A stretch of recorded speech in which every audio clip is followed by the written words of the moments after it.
সমুদ্রতল থেকে 10 মিটার নিচে কোরাল রিফে আপনি ডাইভিং করছেন। হঠাৎ এক অদৃশ্য শক্তি আপনাকে ক্রমশ সমুদ্রের গভীরে ঠেলতে লাগলো।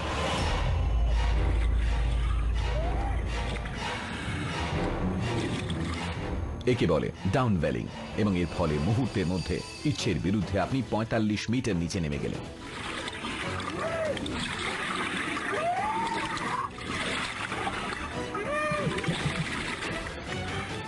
যদি কখনো আপনি ডাউনওয়েলিং এর মধ্যে পড়ে যান, বেরোনোর জন্য আপনি কি করবেন?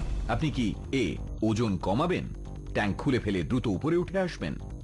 বি স্রোতের নিচে নামবেন যেখানে তার বেগ কম এবং তারপর উঠে আসবেন? নাকি সি সোজা বাইরের দিকে সাঁতরে স্রোতের বাইরে চলে যাবেন?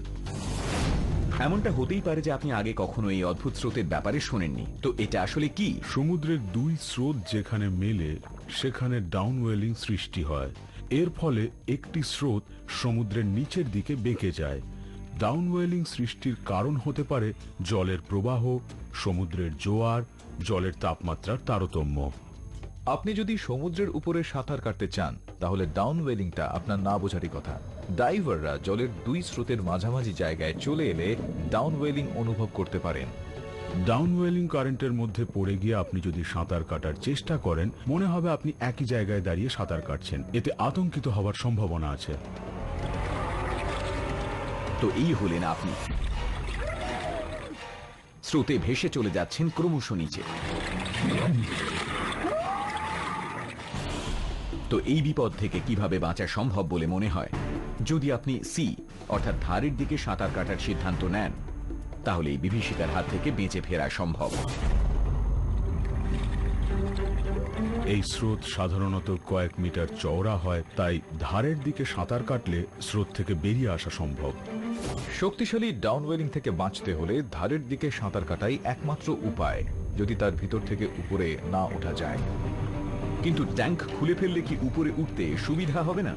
আপনার ওজন কমিয়ে ওপরে ওঠার চেষ্টা করা উচিত নয়। তার কারণ ডাউনওয়েলিং কারেন্ট থেকে বেরোবার পর হঠাৎ উপরে উঠলে ফুসফুস বেশি ফুলে উঠতে পারে। এবং যদি স্রোতের নিচে যাওয়া হয়? ডাউনওয়েলিং এর নিচে গিয়ে সেখান থেকে রেহাই পাওয়ার চেষ্টা করা বোকামো, কারণ অত নিচে পর্যন্ত যাওয়া আপনার পক্ষে সম্ভব নাও হতে পারে। আপনার ইকুইপমেন্টের পক্ষেও সম্ভব হতে পারে, এবং যদি আপনার সেই ক্ষমতা না থাকে তাহলে আরো বিপদে পড়তে পারেন।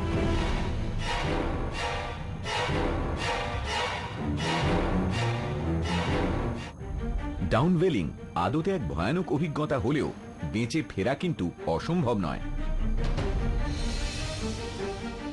স্রোতের বিপরীতে সাঁতার কাটবার চেষ্টা করবেন না এবং স্রোতের সঙ্গে নিচে যাবেন না।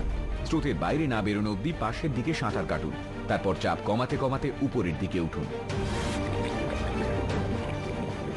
এই ডাইভার ভাগ্যবান ছিলেন, তার পার্টনার তাকে পথ দেখিয়ে বাইরে নিয়ে এলেন। তবে উনি দ্রুত উপরে উঠে এলেন, একটু বেশি দ্রুত। ওনার ডিকম্প্রেশন সিকনেস দেখা দিতে পারে, যাকে সাধারণত বেঞ্চ বলা হয়। ডিকম্প্রেশন সিকনেস দ্রুত উপরে উঠলে হতে পারে। নিচের অতিরিক্ত চাপের মধ্যে সাঁতার কাটার সময় আপনার রক্ত এবং কোষের মধ্যে নাইট্রোজেন ইত্যাদি গ্যাস প্রবেশ করে। খুব তাড়াতাড়ি উপরে উঠলে সেই গ্যাসের বুদবুদ ফুসফুসে, হৃৎপিণ্ডে, মেরুদণ্ডে, এমনকি মাথার মধ্যেও তৈরি হয়। এর ফলে দেখার সমস্যা, বুক ধড়ফড়, এমনকি আপনার মৃত্যুও হতে পারে। প্রতি বছর স্কুবা ডাইভিং এ 100 জনের মধ্যে 75 জনের মৃত্যু দ্রুত উপরে ওঠার ফলেই হয়ে থাকে।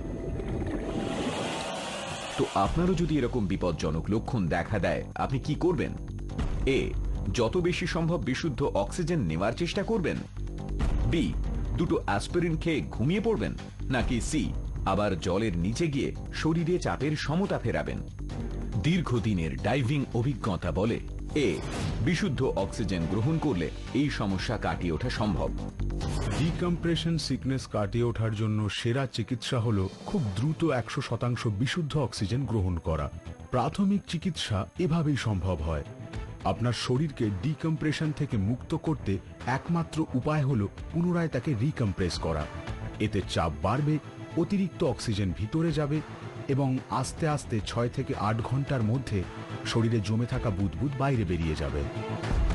ডাইভিং খুবই বিপজ্জনক, তাই সজাগ থাকলেই নিরাপদ থাকবেন।